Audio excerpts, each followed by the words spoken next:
Coucou tout le monde, bienvenue pour ce jour numéro 7 de notre calendrier de l'Avent.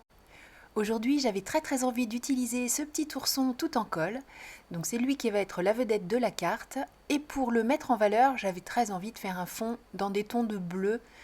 Je sais que c'est une couleur que j'affectionne particulièrement, donc c'est pas vraiment une surprise.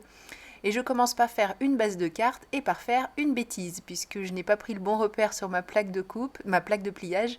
Bon, mais c'est pas grave, hein, je recommence pas. La base de cartes sera un petit peu plus petite que prévu, c'est pas très important. J'ai créé la découpe silhouette qui correspond à ce tampon, comme je le fais maintenant à chaque fois pour mes tampons caoutchouc.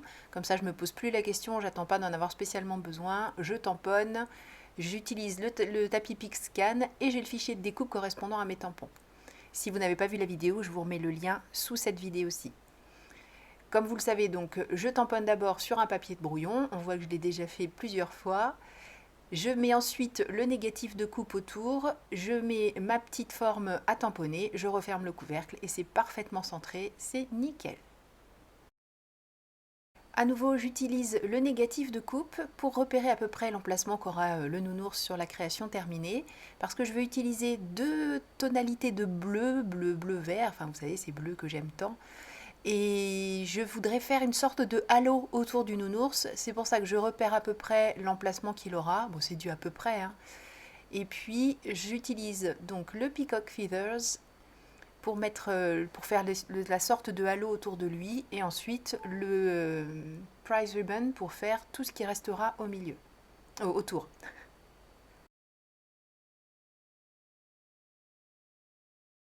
Alors comme toujours, ce sont des choses qui se font en plusieurs étapes.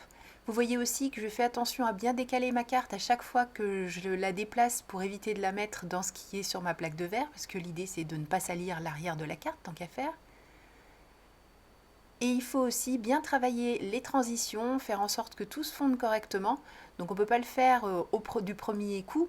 On fait d'abord les deux couleurs, on reprend ensuite, là en l'occurrence je vais reprendre le bleu-vert pour retravailler tout ce qui... Voilà, puis il m'en manque un petit peu en plus, j'en ai mangé avec le bleu foncé. Et vous voyez que ça se fait très bien. La transition est magnifique. Dans la vraie vie, c'est encore plus beau, je trouve.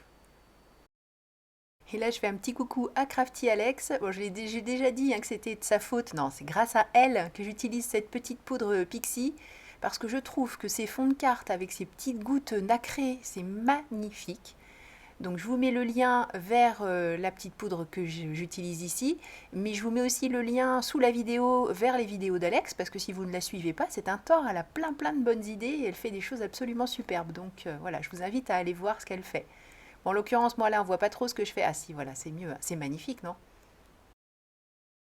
Bon, allez, on arrête de s'extasier sur ce qui brille. On se concentre sur la mise en couleur de l'ourson. Alors j'ai utilisé un combo que j'utilise quand même relativement souvent pour faire les petits ours, pour faire tout ce qui a rapport avec Noël. Donc rien vraiment de nouveau. De toute façon, j'utilise les crayons que j'ai. Et là, je m'aperçois que ce E31, il est un petit peu fatigué. Il faut dire que ça fait un petit moment que je l'ai quand même. Ça fait plusieurs années et ça fait partie de ceux que j'utilise le plus. Donc je pourrais avoir l'option de le recharger, puisque les recharges existent bien sûr, mais j'ai choisi, comme j'avais au début les Copic Ciao, j'ai choisi pour faire en sorte que ma collection soit uniforme dans quelques années, hein, quand j'aurai fini d'utiliser tous les Ciao, que j'aurai fini de les vider. Donc j'ai choisi de racheter en sketch, et par contre quand le sketch se videra, là j'utiliserai la recharge.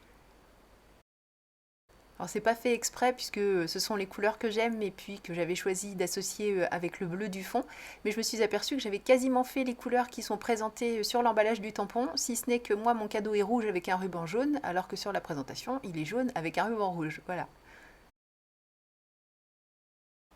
Bon voilà que pour fondre le plus foncé avec celui qui est quasiment vide, c'est quand même très compliqué. Alors j'opte pour une troisième couleur qui va faire un petit peu la transition, qui va m'aider à faire en sorte de pallier ce manque d'encre dans le E31.